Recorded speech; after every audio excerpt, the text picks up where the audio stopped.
哪儿？京都府前。杀人灭口事情都做了，装傻有意思吗？杀人灭口？怎么？铁证如山，你还要抵赖不成？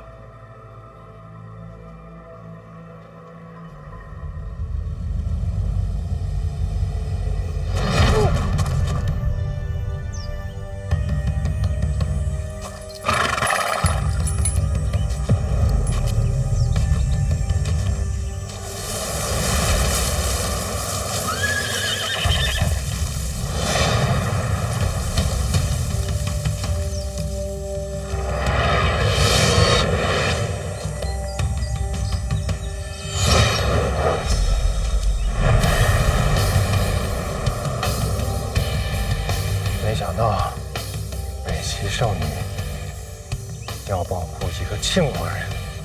庆国人杀庆国人，齐国人凑个热闹。凑热闹是吧？凑热闹，能与北齐圣女一战，也不枉费我一生祈祷。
说的不远，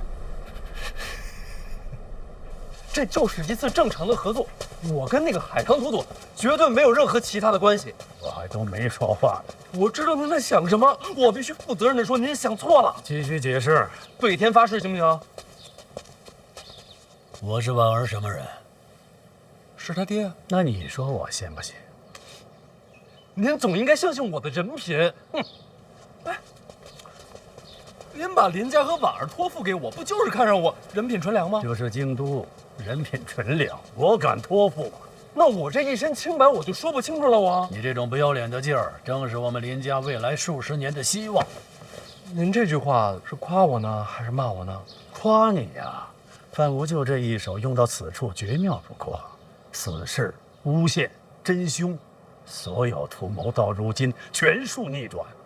这一局，李承则已露败相。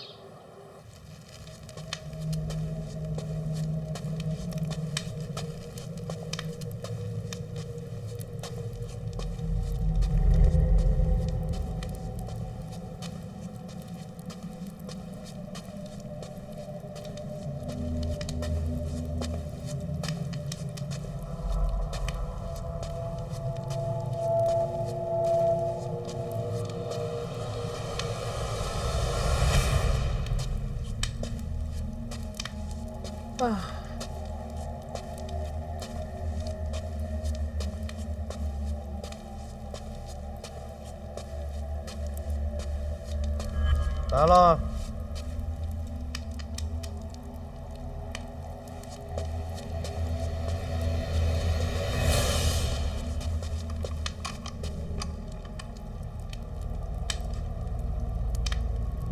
时间很短，抓紧聊完，怎么回事？北西境内，东藩死者下手，海棠夺走出手相证，我败了。他们把我押回京都，关押几日，今日把我打晕，醒过来就已经在京都府了。海棠朵朵押你回京都？那倒不是，是监察院的人把我押回来的。监察院，你知不知道现在什么状况？不清楚，但是你放心，我嘴严，什么都不会说的。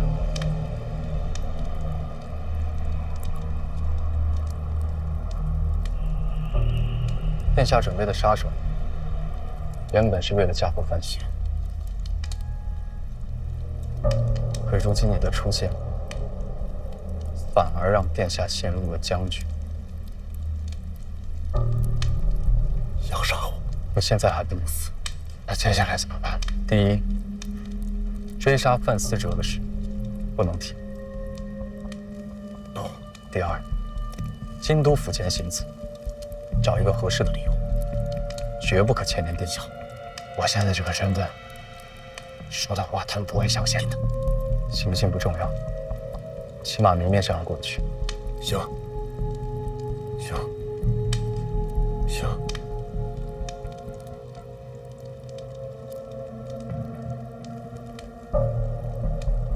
时间不多了，你还有什么想说的，我转达给殿下。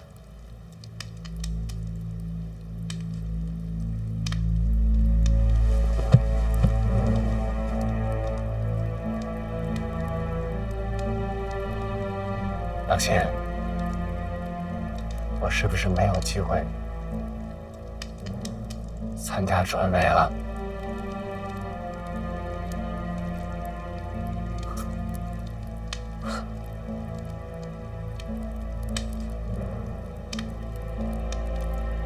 替我谢谢殿下，他至少给过我希望。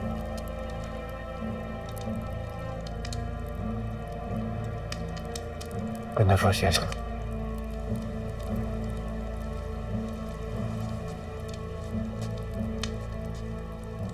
我该走了。哎，老秦，麻烦你个事儿。说。帮我带本书，就一本圣贤书，哪本都行。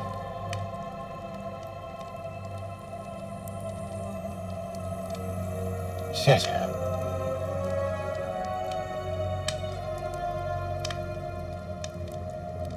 谢谢。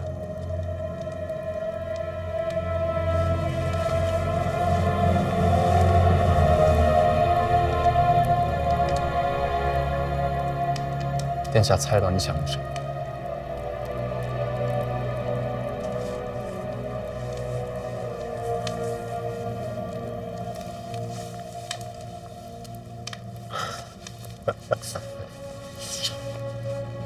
最懂我的还是他。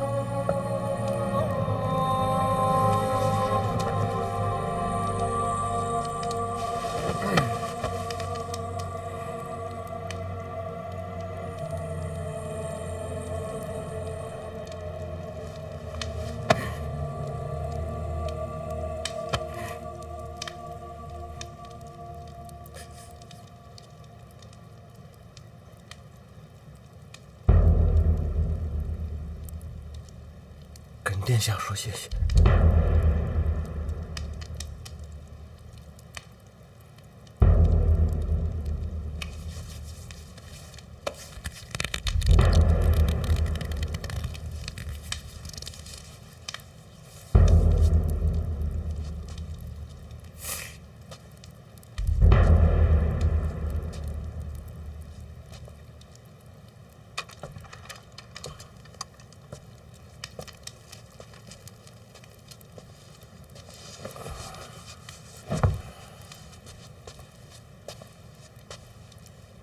他们对你怎样？有肉吃吗？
人呢？偶感风寒，不宜待客。你要什么自己看啊。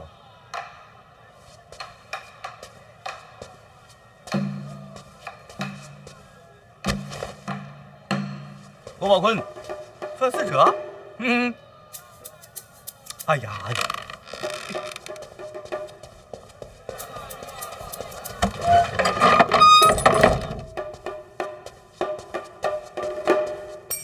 这玩意儿，来，那是药啊！你哥呢？嫁的吧？不知道，他没来，你来干什么？我帮你啊！你别胡闹了！你知道这是什么所在吗？啊！我大庆暗探，所有行动都靠我指挥若定啊！这等要紧差事，你别跟着掺和。反正你要能来，我也能来。这话说的，严冰云知道吗？知道啊，监察院四处的吗？不是，那样的人物，在北齐可都失了手啊！你再看看我啊，在我的布局之下，这个小铺安然无恙，仿佛潜于九渊之下，毫无破绽。这般手段，你还敢小瞧我啊？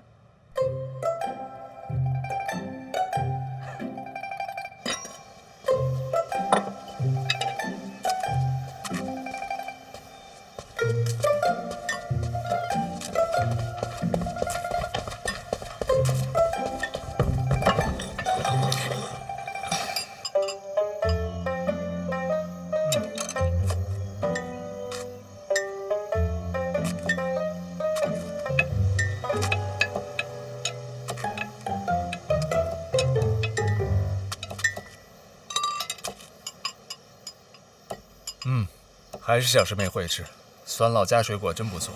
师兄，怎么想着来看我了？陛下叫我来的，他就想问问范思哲是不是送到郭宝坤那个油铺去了。连陛下都知道这个油铺了。哼，何止，满朝上下各部官员，现在谁不知道？别说他们了，咱们老师成日清修，足不出户，现在都知道那个油铺了。陛下特意说了，郭宝坤是人才，千万得留住，可别换个聪明的来。那容易，假装没发现他不就行了？哎呦，难呐！做事太不小心，漏洞都出现的那么突然，要假装不发现还得合理，太难了。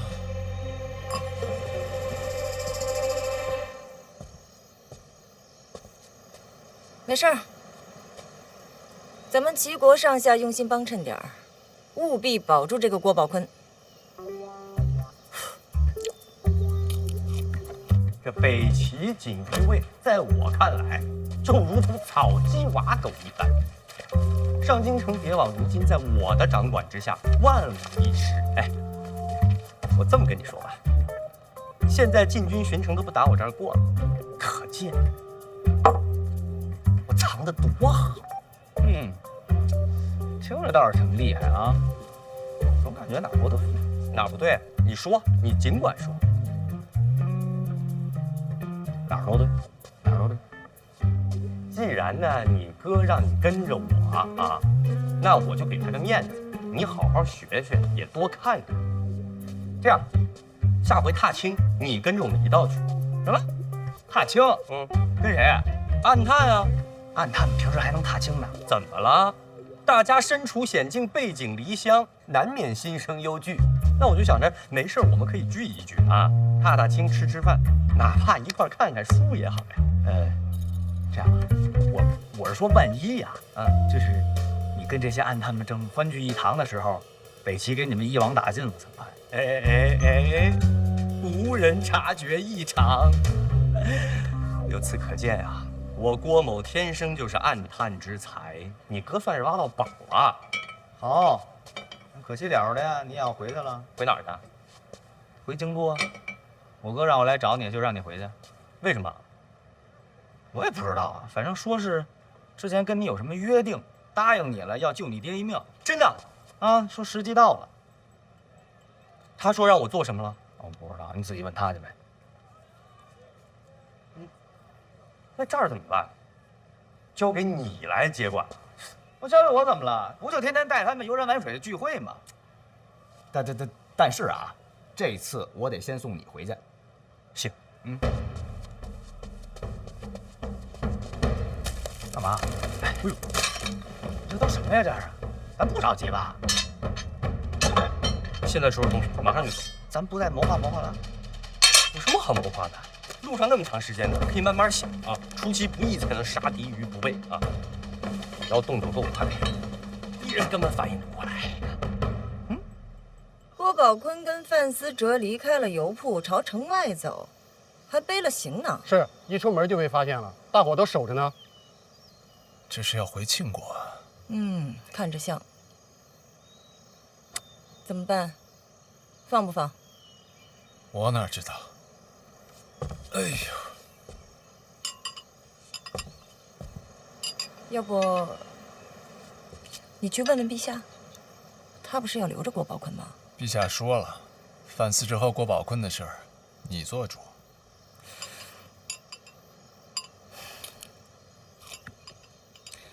有人顶郭宝坤的位置吗？没有，走得很突然。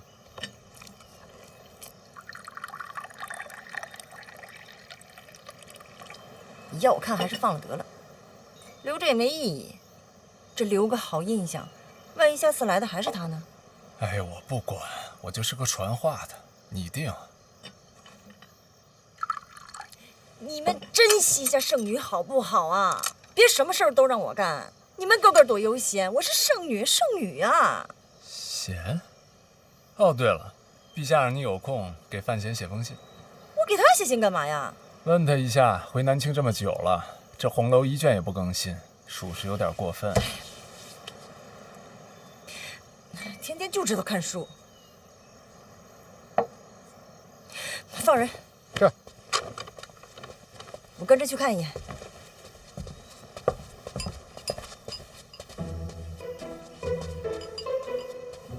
他自己怎么不写？为什么让我写？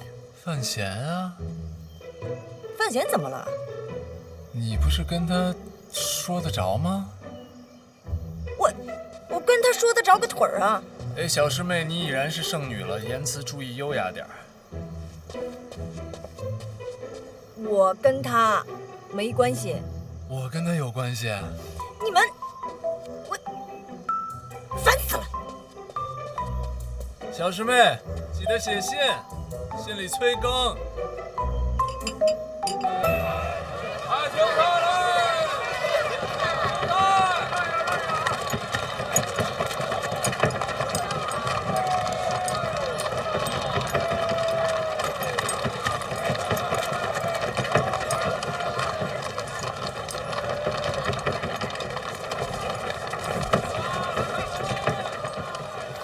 圣女，怎么样？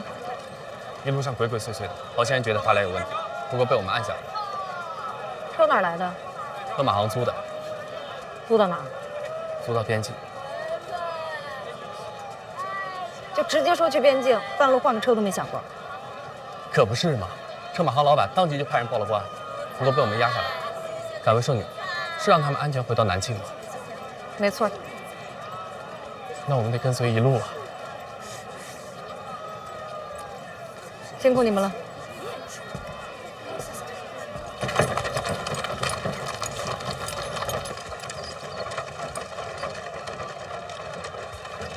一切正常。刚才你还挺聪明的，居然说去边境，没直接说去庆国。随时保持隐蔽，是咱们做暗探的第一要务。我还挺有天分的吧？思哲，看来你也是可塑之才。郭兄，先前确实对你有些唐突，直到今天我才明白，为什么范闲敢把你一个人放在北齐。哎呀，大庆如若都是你我这般人才，何愁天下不定啊？郭兄所言极是啊。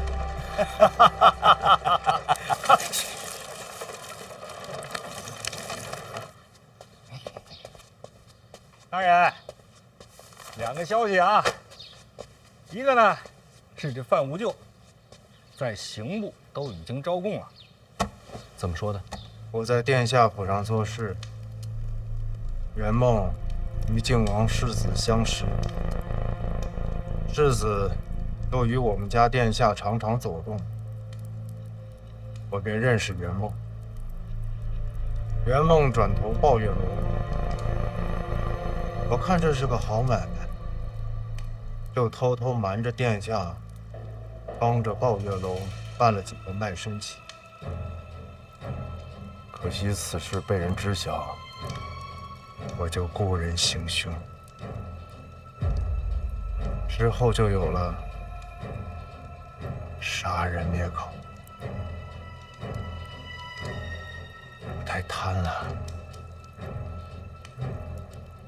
都是我干的。他说的倒清楚，全是自己一个人的错。他说呀，这个买凶是故意冒着您的名义，想要栽赃给您，这不合理啊！他既然冒充我买凶，又为什么要杀人灭口呢？查这个凶手啊，已经查到他身上了，他不杀人灭口已经不行了。他这么一说呀，倒是撇清楚了您的嫌疑。我原来还担心呢，担心他往您身上泼脏水，说跟您同盟呢。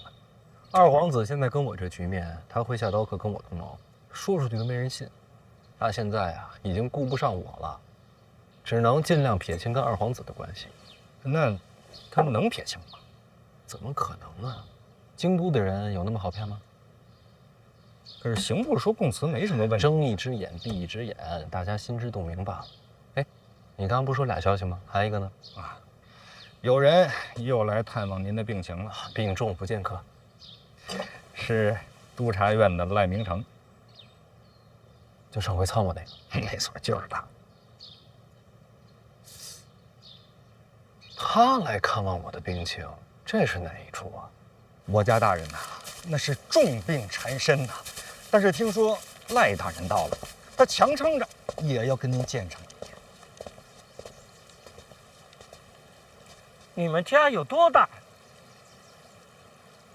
我们家，范府，范家这，不知道。各部官员所居宅邸大小是按照职别各有限定的。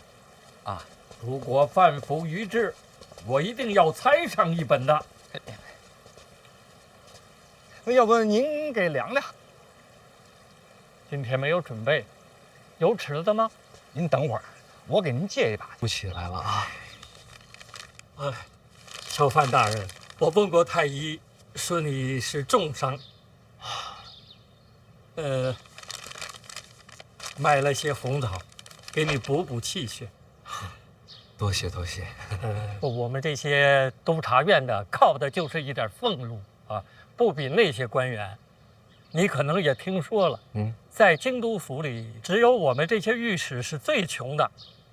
本想给你买些补品，只是捉襟见肘，买不起，请见谅。红枣挺好，我就喜欢红枣。赖御史，请坐吧。老王，看茶。我坐坐就走。您请坐。我给您倒上啊。小范大人，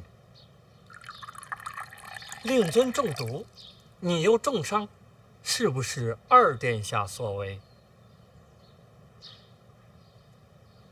我只能说没证据，不好说。范无咎的供词，你听说了吗？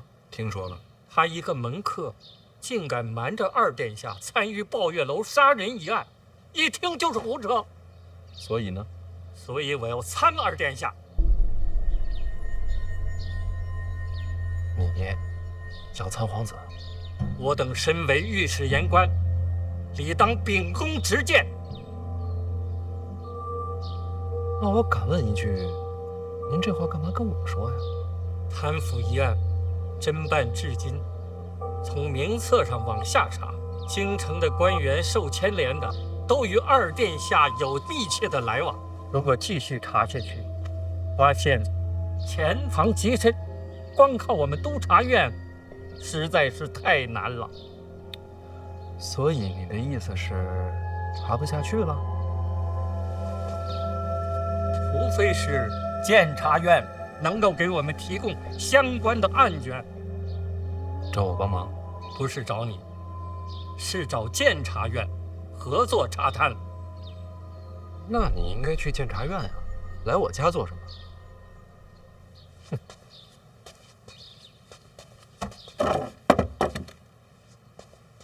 监察院内其他人我不熟，只有你，我刚刚参过你，也算是有来往吧。这算是哪门子来往啊？这查贪是为国事，有问题吗？那我要是帮了你，你还参我吗？当然要参呐！你这是既要参我，还要我帮你。此事绝非个人恩怨，不能混为一谈。国法森严，怎么能私人交易？您可真是请人帮忙，一点好处也不想给。不愿意就算了。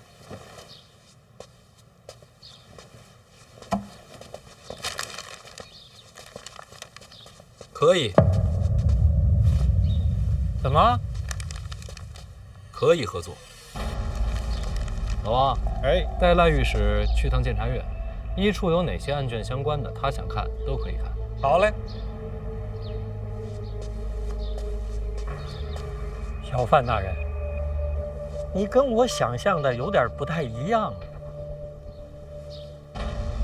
赖御史，虽然你过去参过我，将来可能还要参我，但我总觉得有朝一日，我们或许可以做朋友。那不能，行公事者怎能有私意？有道理。不过，小范大人，你我在查府反贪上面也许会有合作。为了国事，我想再多问一句，你的病什么时候能好？怎么了？你病好之后，抱月楼一案，我要参你啊！那这一处的案卷，您多久能看完？1日足矣。2日，2日之后上场。2日病就好了。吃了您的枣，可不能耽误你参悟。那好，2日后朝堂上见。哎呀，这位真够可以的，哎，我送送去啊。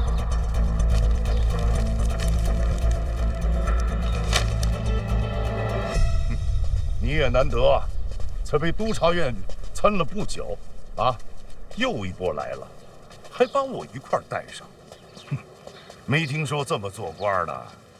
是啊，别人做官都是人情，我一做官全是人祸。你自己倒是知道。是我错了。谁说你错了？伤天害理、贪赃枉法那才是错。好好做事，不就是麻烦吗？你爹我什么都怕，就是不怕麻烦。我，对，您没事吧？我倒无妨啊，只要2位康复就好。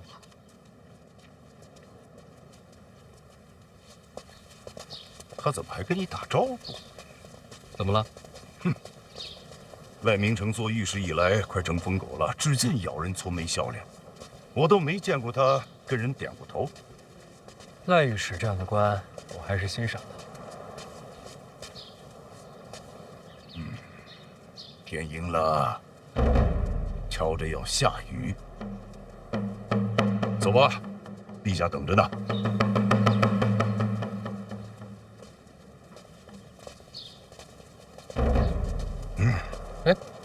这也不是上殿的路啊。今天在御书房。为何不应该在殿上吗？陛下说了，督察院主要是参的你，你什么官职？哪有资格总是上殿，占用百官的时间？哎呀，行吧，是我不配。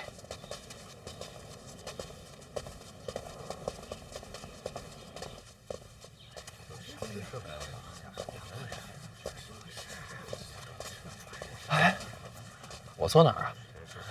坐。就是参小范大人啊。后面站着去。不止。啊，这督察院胆子这么大，听说赖御史还去检察院查。借过啊，不好意思，闹得人心惶惶。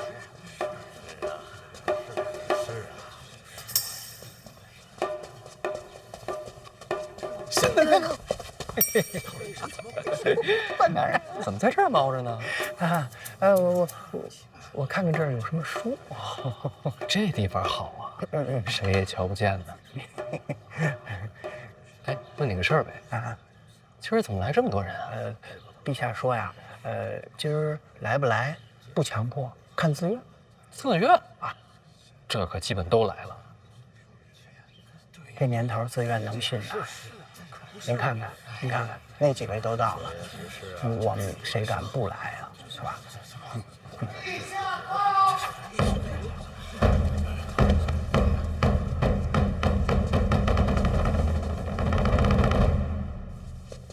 啊，这里不同大殿，不必这么拘礼。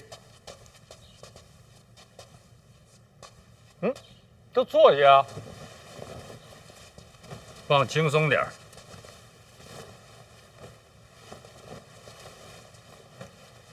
范闲，臣在。雷明成，臣在。你还参他吗？参的不只是他，还有户部尚书范建。陛下，赖御史参我之前，我能先参一个吗？说。陛下，请看，全是名贵珠宝，臣找人估过，价值连城。哪儿来的？前几日臣与郡主去长辈家中做客，人家随手送的。随手一送就是价值连城。那位长辈家中远不止于此，依山林见远，搜集天下奇珍异石，更有花魁无数，奢靡之风让人叹为观止。这个那位是哪位？正是监察院院长陈萍萍。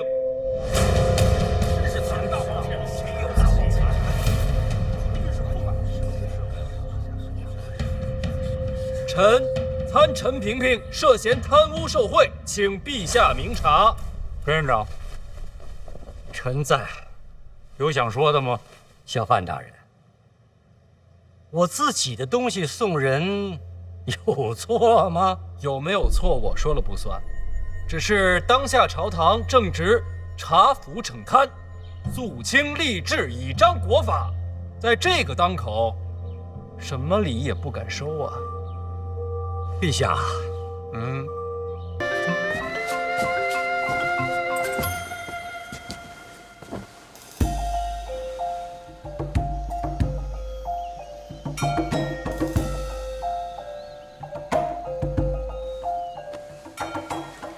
秦衡，秦业的儿子，他日义士军中的中流砥柱。你觉得要修这么大一个院子，得花多少银呢？没人会这么问。就因为陈萍萍这3个字。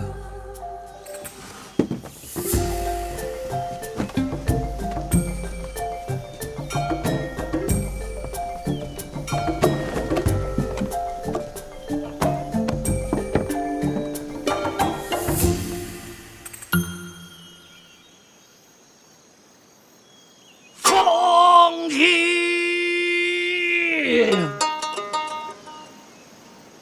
天高，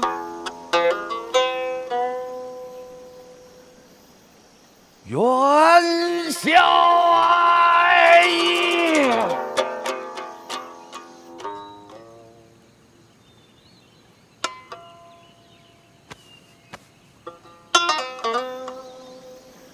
主亲杀败。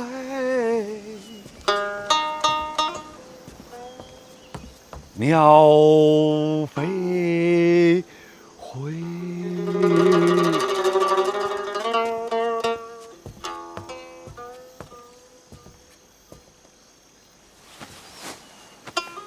小范大人，无边落幕，小范大人，这不是你的诗吗？久闻小范大人之名，如今得见，三生有幸。有幸目睹过秦老将军英姿，秦家世代英豪，令人敬仰。在殿上见的？正是。嗨，那不可能有英姿。家父每逢上殿，必定犯困，没打呼，我就谢天谢地了。殿上吵得厉害，我倒是没听出来。让小范大人笑话。家父在家睡不着觉，就在殿上能睡。他不用每天上殿，经常去呀，他都是为了补觉。秦老将军是个妙人。我们秦家世代领兵，妙是不怎么妙的，也就比较实在。实在就很难得。万里悲秋啊，常作客。陈院长，我来了。百年平衡啊，多病，他才是正主，你求我没用，还得跟他说。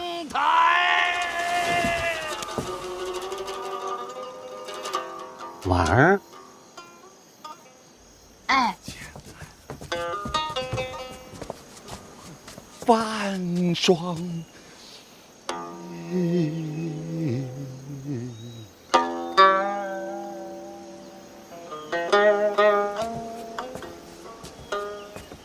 潦倒，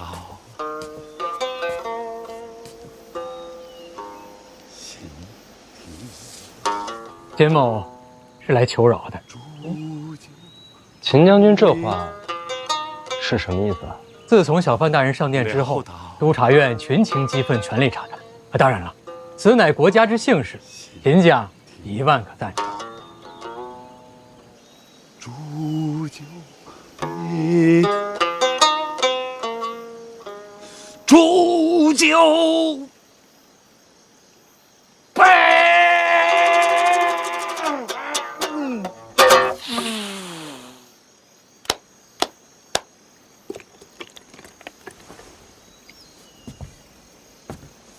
咱们再来一曲。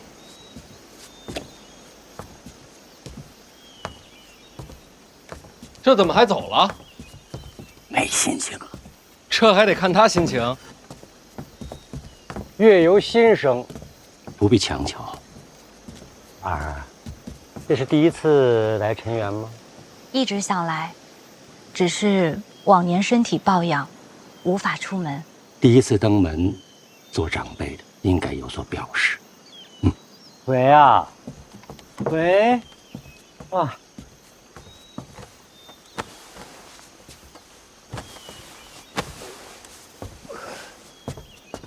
婉儿走。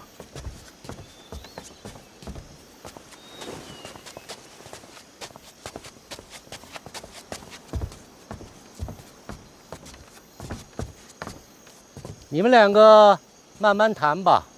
姑娘们，散了吧。小范大人，请。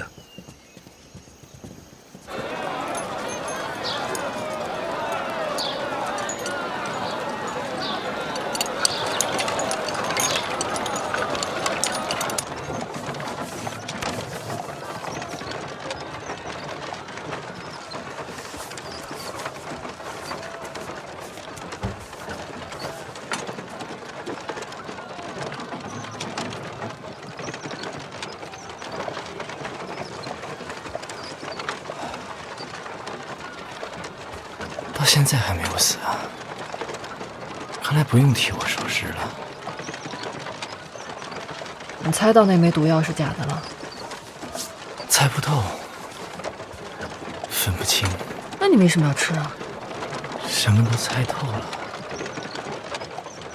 活着还有什么意思？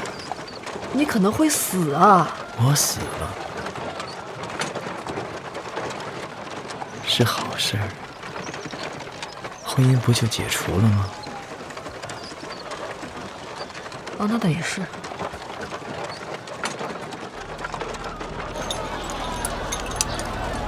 范闲说的是不是真的？哪一句？抱月楼命案是不是与你相关？我现在说不是，你未必相信。等凶犯落网吧。可凶犯始终下落不明。会落网的。你确定？天网恢恢，命数难逃，我猜。坏了。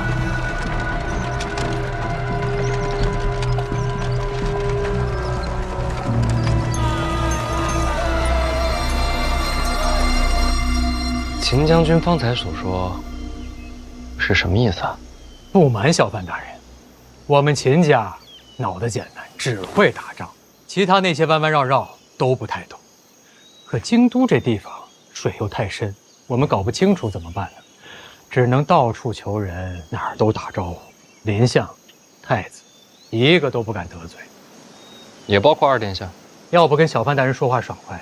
是啊，二殿下是逢年过节该送礼送礼，该登门登门。小范大人，这理解吧？理解，都不能得罪。哎，就这意思。哎，不过我澄清一下，秦家绝对没有投效皇子麾下，走个过场。咱们这些带兵的只能效忠于陛下，不然那不是找死吗？秦将军说的够透彻了，跟二殿下有来往，但不是同路人。就这意思。还请小范大人为国除奸的时候，多留意一些。是吃了空饷？哎，绝无此事。秦某以性命担保，绝不可能。那秦将军就不必向我解释啊，主要是怕误伤，说清楚就好。茶摊是督察院的差事，为什么找我求情？哎，归根结底，那不还都是小范大人的手段吗？秦将军是觉得，只要跟二殿下有来往的，我都不会放过。斩尽杀绝嘛！我茶摊是为国正法，秦将军，这不是党争啊！当然了，当然了，咱们不能那么叫。家父啊，一直夸奖小范大人出使北齐，插旗扬威。咱们这些当兵的，还是更欣赏这般做派。秦将军，只要秦家没有贪腐，就绝不会有事。秦家欠小范大人一个人情。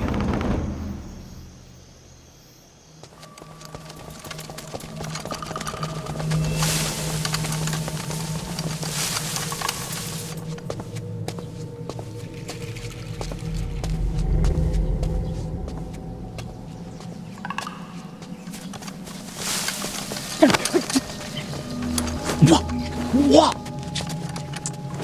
切莫大头进蛇。都啥事了？有送菜的见过，院内3人，面容和抱月楼凶犯相似。那都围住了，四面都围了，绝对跑不了。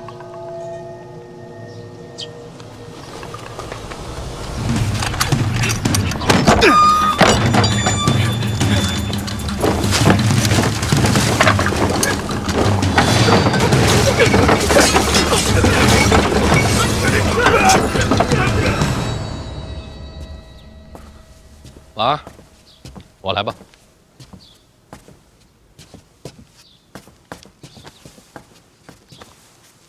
秦恒走了，托我替他跟您道个别。话都说透了，是不是朝堂上下都觉得我这次茶摊，不过是为了报私仇？不然呢？你是想告诉他们你是为了国法，或者是为了正义？我跟李承泽是有私怨，但我要真是针对他，我就不会把这差事给督察院去办。党争传闻是毁你根基，是要让满朝文武对你心存猜忌。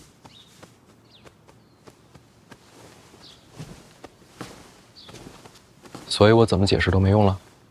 说什么都不重要，看你怎么做。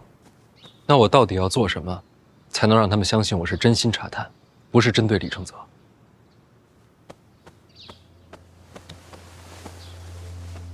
找出个巨探。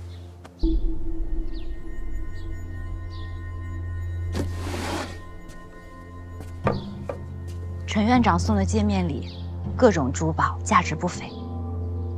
陈元占地之广，早已委之。园中奇山异石，价值连城。还有各路花魁齐聚园中，收拢天下之财，无视国法森严，如此巨贪，舍我其谁呀？陈院长，不用解释，下次上殿直接参我。从今以后，不会有任何人再说你有私怨。那您自己怎么收场啊？做你喜欢做的事，天大的麻烦，我扛着。院长，先别感动，先看看这一处刚刚送来的抱月楼命案的凶犯，邓子月抓到了。太好了，那这样一来，抱月楼的案子就有结果了。院长要不要去审案？巨贪就别插手了。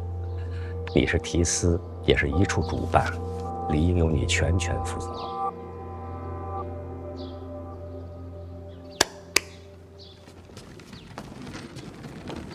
毕竟你身有重病，该做还是要做的。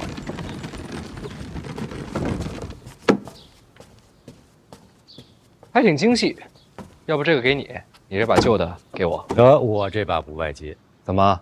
里边藏了宝贝？有可能吧？切，你先试试。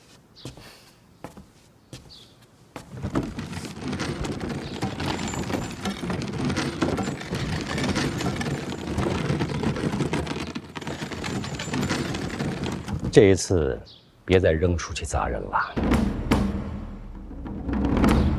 看什么呀？你跟他这关系，他那里，我必须要放人守着。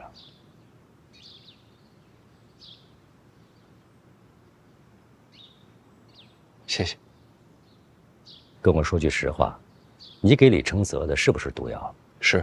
他吃了吗？吃了。不过解药碰杯的时候，我抖在他杯里了。想吓吓他？不是，真的想过毒杀他，但是不行。为什么？叶灵儿说的有道理。灵儿说什么了？你不敢动手，我可以帮你。那也不能杀人呐！你们有多大仇，非要毒死他才能解恨？李承泽这个人，总是视人命如草芥，因为他自诩高贵，高高在上，所以我用毒杀他，只能杀了他这个人，却不能打败他这种人。我就是要在朝堂之上，依仗国法，堂堂正正击溃李承泽，才能告诉天下人，这世上不只有高低贵贱，依然有人尊法如仗剑。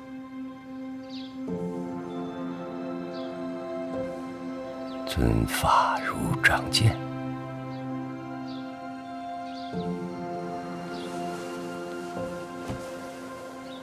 石碑上的话，是我娘的话。我希望倾国之法，为生民而立，不因高贵而容忍，不因贫穷而剥夺，无不白之冤，无强加之罪，尊法如仗剑，破亡养弥陀。我不是我娘，没那么大本事，实现不了她所有的理想，但是就一句，哪怕就这一句，我也希望她能在这世上成真。我知道一定会很难，但是我娘说过的话就刻在那石碑上。既然我来到这世上，我就不能让那石碑成了笑话。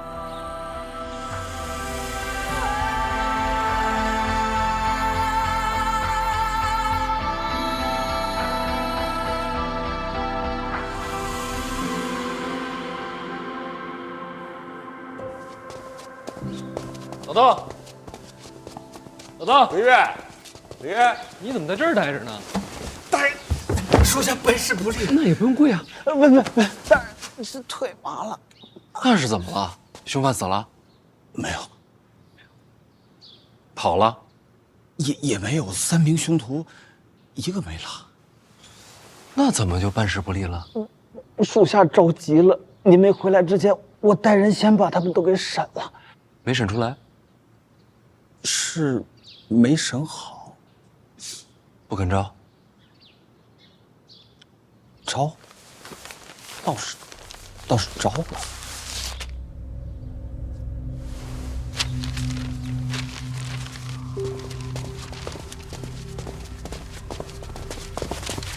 这是你的证词吗？啊，你招的？你这是你的证词吗？你，给我想清楚了啊！到底是谁指使的你们？小范大人，是我们对不住您，没跑成。睁眼说瞎话是不是？啊，走啊！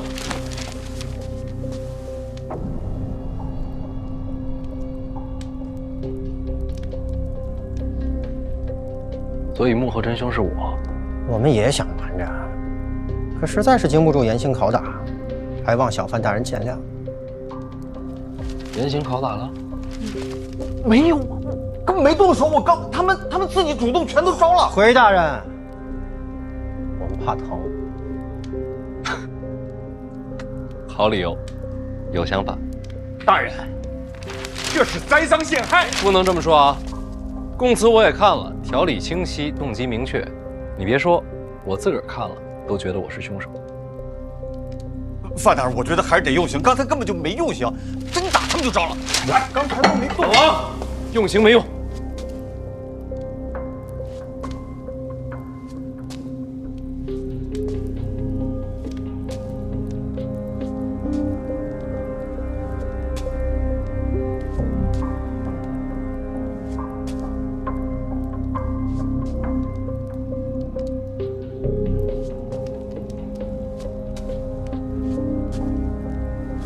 3个等着被我抓呢。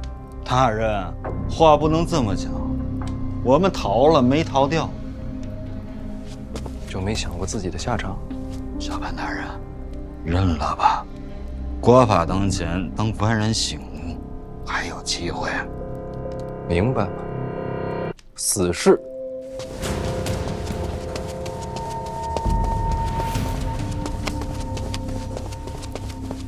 提司大人何在？提司大人何在？提司大人，提司大人，京都府来人要提凶犯，不能放！我现在就把真相问出来，我现在人给出去。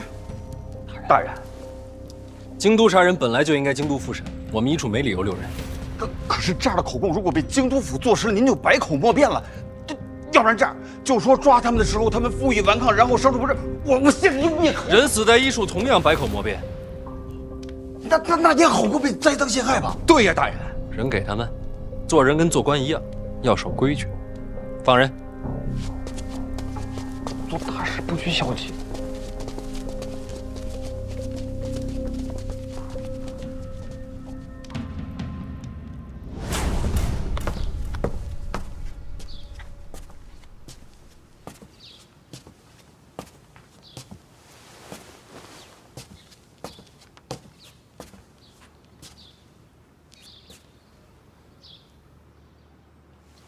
看来你没事了，那我得走了。别着急，万一是慢性毒了，再等等。就算毒发，你都在自己府里了，有的是人给你收拾。你们做女侠的，是不是应该有始有终啊？我总不能一直等在这儿，直到看见你死吧？那也不是不行。殿下，抱月楼凶犯落网了。真的？抓着了？谁抓的？监察院一处。范闲手下抓的。哎呦，不愧是监察院。京都府已经上门提人。京都府？杀人命案本就该京都府接手。人给了吗？一处并未阻拦，人已经到京都府了。京都府尹对此案极为重视，立即升堂，正在审理。用了大刑，3人数度昏死，可始终不肯招出这幕后指使之人。虽是杀人重罪，倒也是忠心耿耿。确实忠心耿耿。我杀！监察院提司范闲范大人下令杀人，小人句句属实，绝不敢诓瞒。爹，小贤贤来了！爹，小贤贤来了！爹，小贤贤来了！上来吧。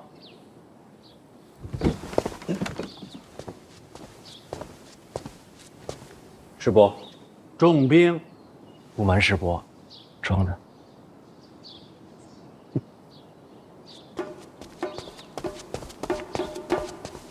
小贤贤，你的病好了。别告诉别人啊！谁问我，我都说你的病还没好。大宝令，大宝，哎，爹，自己去玩去吧。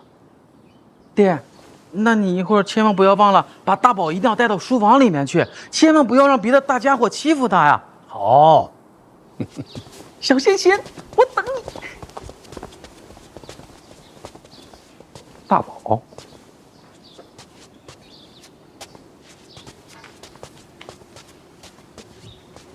他把这条小红鱼叫大宝。装不装病已经不重要了，你知不知道，京都府已经审出结果了？那3名凶手一口咬定买凶杀人的就是你。听说了，是你吗？不是。老二的手段，那几名凶手是他麾下的死士。师伯明察秋毫，你糊涂啊！人是你先抓的，让他死在一处不就完了吗？怎么又交给京都府了呢？抱月楼牵扯到范家，人死在一处，我说不清楚。说不清也好过罪名坐实。幸好你之前做得不错，把老二和抱月楼扯上了嫌疑。梅之礼卸任以后，如今的京都府也和老二走得很近，我们只能从这点上做文章。就说京都府是为了二皇子屈打成招。京都府如今与我走得近，如若京都府也擅作主张屈打成招，那岂不是要把范闲害了？对啊，有可能啊。所以说，为求一个胸怀坦荡、光明正大，速把人送去刑部。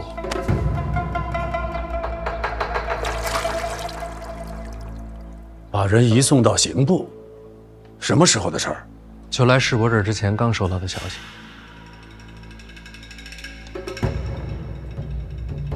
李承泽落子够快，他一直是个聪明人。到了刑部，凶手不会改口供，想必也是如此。就让他们死在刑部。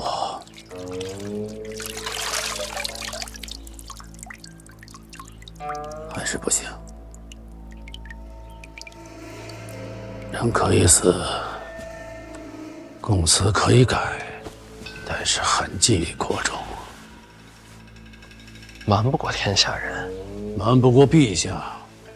范闲啊，这件事我前后都想了，人要是到了刑部，你这边可就难了。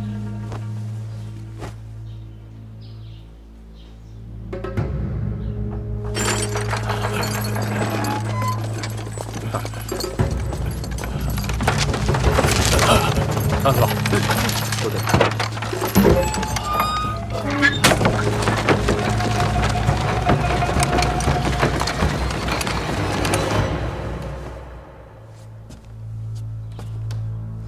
还有最后一条路，这还能有路？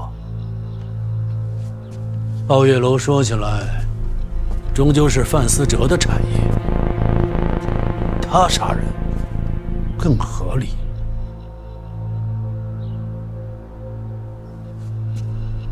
您这是要我把罪名推到范思哲身上？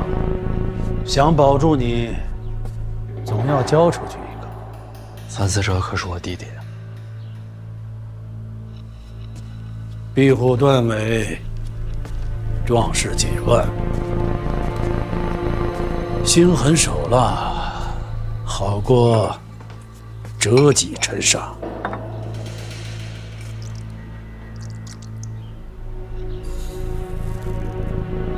师伯，那您有没有想过，若是今日我能交出犯死者，未来就也可以牺牲大宝。这样的范闲，您愿意见到吗？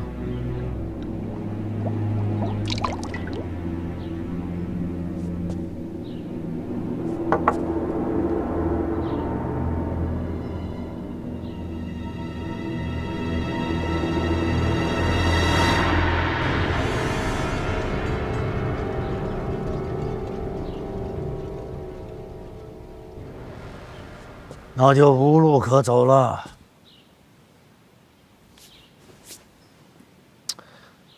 其实还是有的。那3名凶犯落网之后，我第一时间让麾下之人去查了3名凶犯的底细，结果已经出来了。大人，经监察院密档查证，此3人皆有命案在身，可以说是血债累累。按秦国律法，该怎么判？若不是还要查证鲍月楼命案，当判斩立决。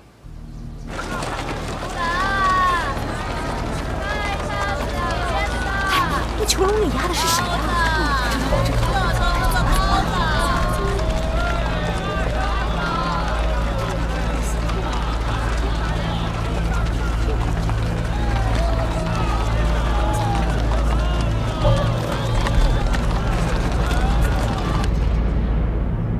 无生路可言，才能安心做死事。所以这3个人早就应该死了。要杀他们，早在一处便可动手。如今口供都给了，这时才杀，坐实了你是杀人灭口。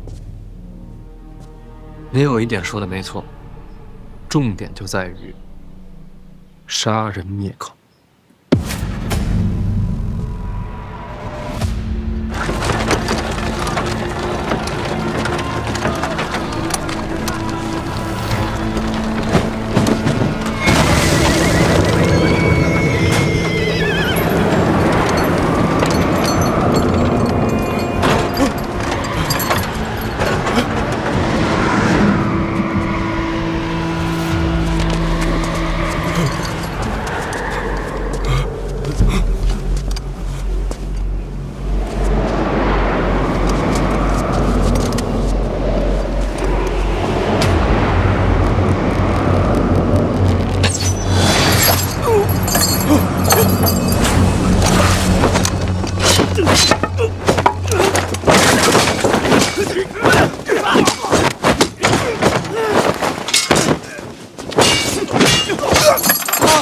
杀人了！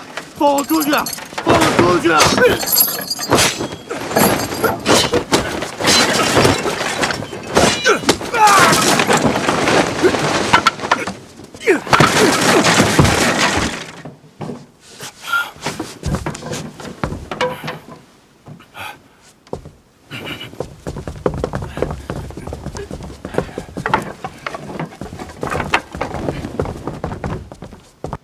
那边，快！发现一个，把他看住了。好了，这些人直接给我追，一个都不放过。是，快！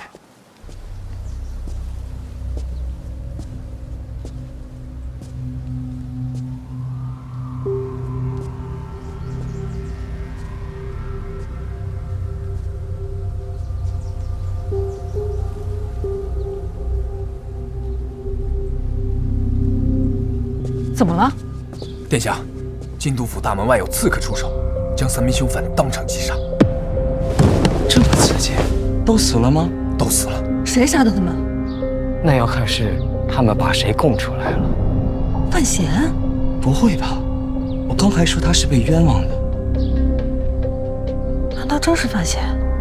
刺客抓了吗？逃了大半。那就是说有人被抓，抓了1个。这么不小心啊！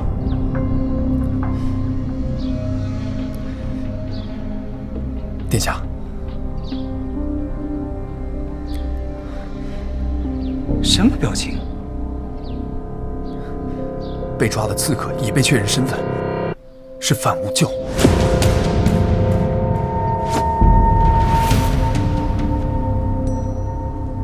这人我认识，这不是二皇子门下刀客吗？